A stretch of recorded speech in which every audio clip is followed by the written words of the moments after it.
One stranger I still remember that I actually will never forget because he changed my life. No matter how hard I try to forget, I'll never forget him actually. So it was a guy that I was helping out. I kind of sort of knew him, but he was basically a stranger. But I didn't get any bad vibes off of him. He seemed like a good guy, never hit on me, never gave me a bad feeling at all, but he needed help to get back home, to get to a job so he could work to get back to his kids. So I'm a sucker for a kid's story, and I wanted to help him out.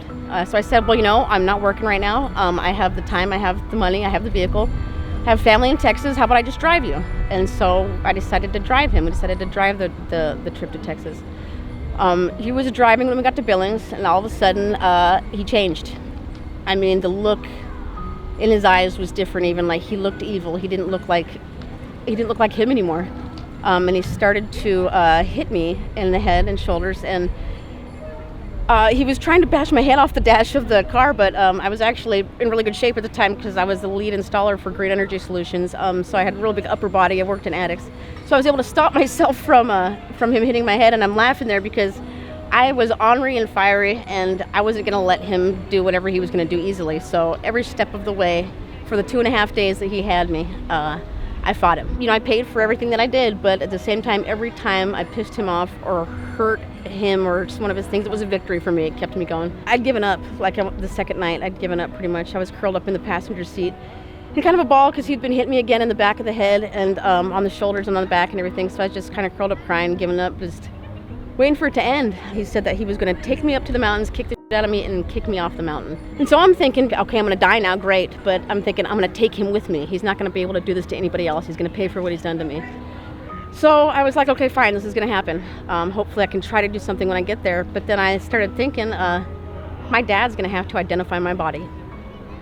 And that's actually what stopped me from accepting it and trying to think of how to get out of it. And see, now I'm going to end up crying, but I'm not. It's okay, because I got out of it. But yeah, I couldn't fathom the fact that my dad was going to have to identify my body, because if he's going to kick the shit out of me, what am I going to look like? So I started thinking, what am I going to do? What do they do in Lifetime Movie Network movies, right? So I Lifetime Movie Networked him, is what I say. So I told him that I loved him, I forgave him for everything he did to me, and I wouldn't abandon him. I think this is the key to him. I told him I wouldn't abandon him, no matter how bad he hurt me. At this point, we had gotten off the highway and we're on a gravel road, but when I said that to him, he started crying quietly, and he actually slowed down the car and stopped it. He said something like, look what you made me do, maybe. Turned around, got back on the highway. And then the next morning, he let me out in Fort Collins, Colorado. He gave me my car back at the same time, and I was free. I got my life back. 2.5 days. So yeah, I'll never forget him. I would have to say that I'm a lot more leery of people, but I told myself I wasn't going to let it affect me on how I help people. I like to help people. I think people deserve a chance. I think people deserve a second chance. I'm always going to be friendly. I'm always going to be positive. I just try not to be so naive. I'm not going to let anybody get in my car, even if I've known them for, a short period of time and they seem like a good person. No, we're not going to do that. Don't let anybody get in your car. The more you tell a story, by the way, the less power it has. So if you ever have anything traumatic happen to you, talk about it. You got to talk about it. Don't hold it inside. Stranger I still remember is someone I met on the bus, actually. He was asking his friend what stop was coming up. He was trying to find his stop, and I overheard and responded. I was like, oh no, it's actually the next stop. And then he asked me, he stopped, he's like, do you speak Spanish? And I was like, no, actually I don't. I just speak English and a little bit of French. He's like, that's super weird. I just asked that question in Spanish. And I still think about it to this day because I have no idea how I understood what he was saying, but I totally helped him find his stop, and yeah, I still think about it. How did you respond to him? I'm curious when he said that. Yeah, he was just so shocked, and I was shocked, and like all my friends and his friends were shocked, and we were just like, what is happening? Because he barely spoke English. I very much do not speak Spanish. It was super crazy. I remember this old lady, so I used to work at Trader Joe's in LA, and she came through my line. She was really sweet, and I remember her saying like, oh, I'm gonna have a little charcuterie board by myself, and I was just like, oh, where do you live? Like, I'll go hang out with you. And she just started kind of giggling, and I remember she got like all blushy and was just like, oh no one wants to hang out with an old lady. And so we had like a really pleasant conversation, and then she left, And then like a few minutes later, she comes with a piece of, actually no, it wasn't even a piece of paper. She just told me straight up. She's like, oh, hey, by the way, I live in, and then she gives me her address.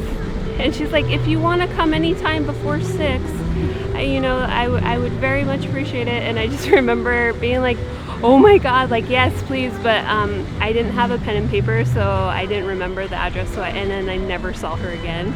But I just remember feeling so terrible because I imagine she was probably waiting for me and I never showed up. So that's one stranger I remember, and I think I'll remember her forever. And I always think about her. I don't know his name. I don't think I ever got his name. But I was walking through Singleton Park, which is this big, beautiful park in Swansea, in Wales, south of Wales. And it was at a time of day like this, like dusk. And the colors were this kind of pastel pink and blue, just like it is right now.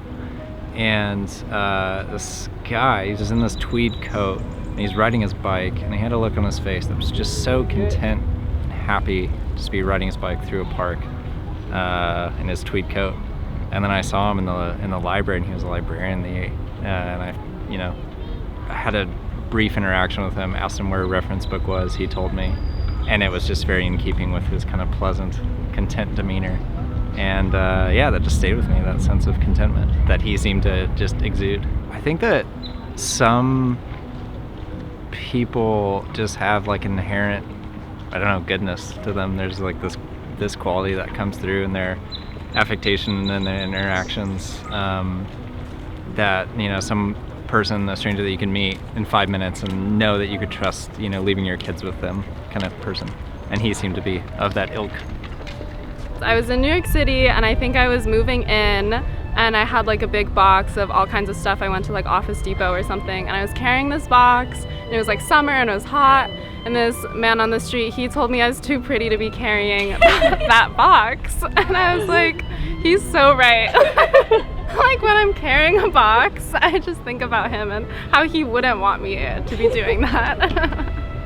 One stranger I still remember is I was having a terrible day and I was walking down the street and really angry, but I was wearing a really cute outfit. I felt really good, but I was sad. And this man on the corner of the street yelled out at me, like a young Katharine Hepburn! And I like think about it often, and when I'm getting ready in the morning and stuff, I'm like, oh, would this get someone to like yell out at me? And now when I'm shopping for clothes, I'm like, would Katharine Hepburn wear this? Is this within the aesthetic? It was very influential, but in the best way possible. Have you ever wanted to get into acting? I mean, yeah. Maybe that's another reason why it was a really exciting acknowledgement, because I used to act a lot and I stopped when I moved to the city and really focused on being a student, and it's something that I secretly love a lot, and I like to go to plays and I sing in the shower, but it's something that I haven't been doing in a long time, and so maybe that's another layer. Maybe we're getting at some psychological level to this stranger's impact on me. One stranger I still remember is on my fitness journey. I have lost almost 60 pounds, and I went to the gym and I just took my shirt off to look at myself one day. Random dude, never met him, never talked to him before. He just said, hey man, you look really good. Me and my friends that I work out with, we struggle a lot with our body. It's body dysmorphia. A lot of people know about that, and like, you're never really satisfied with yourself. You're never gonna be happy with the way you look, and I'm still not. But like, just that one person you never talk to, they just tell you that, it goes a long way, because it makes you feel a lot better about yourself and who you are.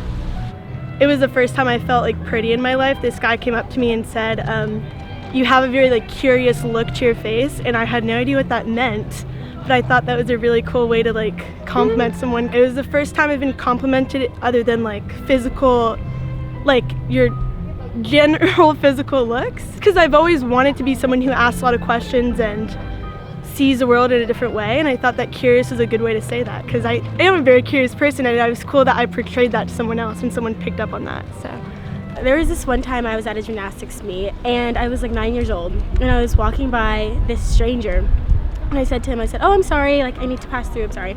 And he looked at me, he said, what are you sorry for? And I was like, oh, well, I'm in your way, like, I'm sorry for interrupting you. And he was like, you didn't do anything wrong, don't apologize. I was just taken aback, probably because I was so young, and I talked to my dad about it after. I was like, that guy was being a little bit rude. And he was like, he was just teaching you a good life lesson. And it's true, like he really just was. I think it's just very important to use your words intentionally. And if we keep saying sorry for everything we do, then we lose the value of being apologetic. And so I just really value when people apologize to me and mean it now. And I do the same, vice versa. Okay, this was in Quebec City.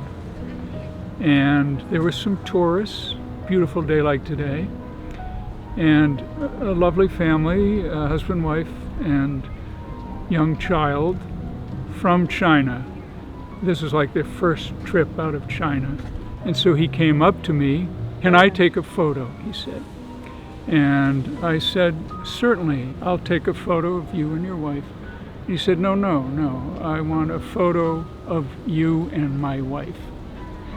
So I posed, and he took a photo of me and his wife. And then I offered to take a photo of him and his family, and no way. So it was like I was a curiosity to him. So I don't know his name, I don't know who he was. When I was a kid, I was like walking our dogs. I remember I saw this dude, he was bald, like totally normal looking San Diego guy. And he was walking his dog.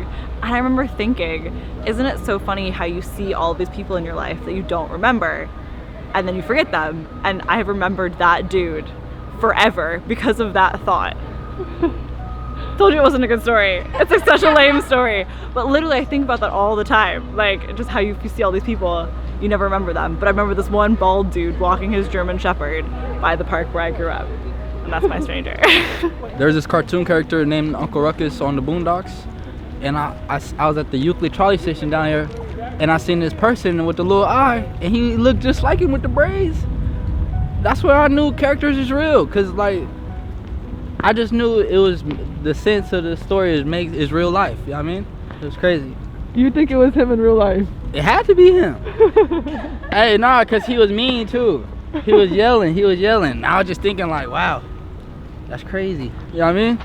So I remember the person, but not his name. Okay. I met him hiking on the John Muir Trail in the High Sierras last September. And I remember him because he was very open with his heart, sharing his experience of this magical place that had touched my heart so. And it's like the most beautiful thing in the world to see something that fills your heart, but then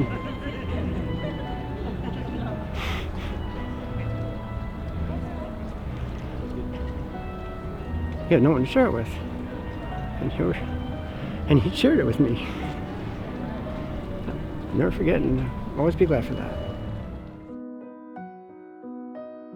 Hey everyone, Thoraya here. I wanted to say thank you for watching this episode. I am still selling these sweaters on my website. If you're interested, I'll link it in my description. I love you guys, and I'll see you next week.